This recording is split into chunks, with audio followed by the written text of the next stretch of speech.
Don't you just love introductions? Here's your intro.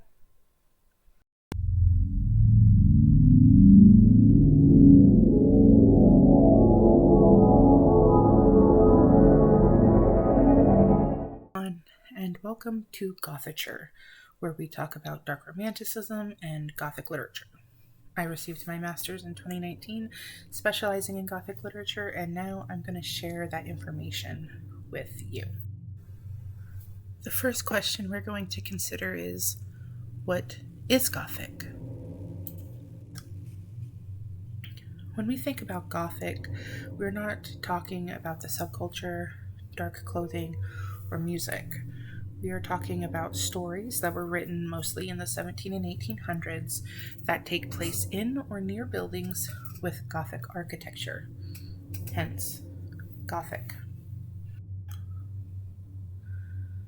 This genre has led to the popularity of pulp magazines in the early 20th century, the modern horror genre, and Southern Gothic, which is fiction that contains elements of the Gothic taking place in the American South.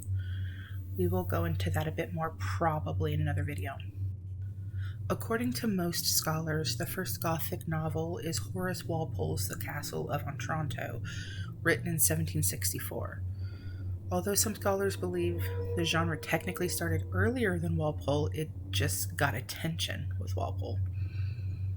This began the genre that includes the works of well-known authors like Bram Stoker, Mary Shelley, Edgar Allan Poe, and Anne Radcliffe. There are 12 main Gothic motifs and conventions that you will find in Gothic literature. They include the following elements: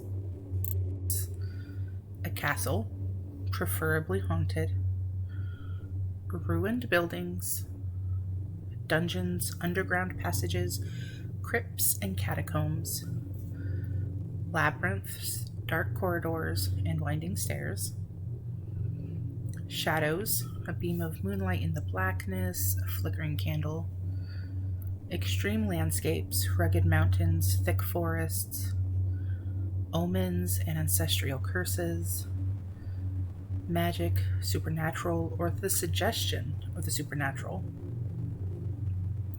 a passion-driven, willful villain hero or villain, a curious heroine with a tendency to faint, a hero whose true identity is revealed by the end of the novel, and horrifying or even terrifying events or the threat of such happenings.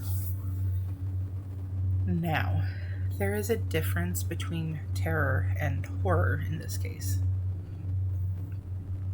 Terror is explained as if you were to go into a pitch black room, and before the door closes, you are told that there is a dead body somewhere in the room, but you have to go to the other side of said room.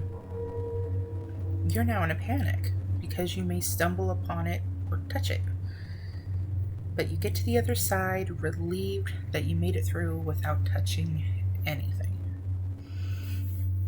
Now, horror is explained very similarly. If you were to go into a pitch black room and before the door closes, you are told you have to go to the other side of that room, but somewhere in the room is a dead body. You're now in a panic because you may stumble upon it or touch it. But before you get to the other side, you do in fact stumble upon and find the body. We will be touching on this more in the future as well. This has been your quick introduction to the Gothic genre. We will be getting into all of the authors mentioned here soon enough, I promise.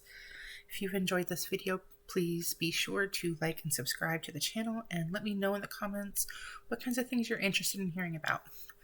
All right, I'll talk to you later. Bye.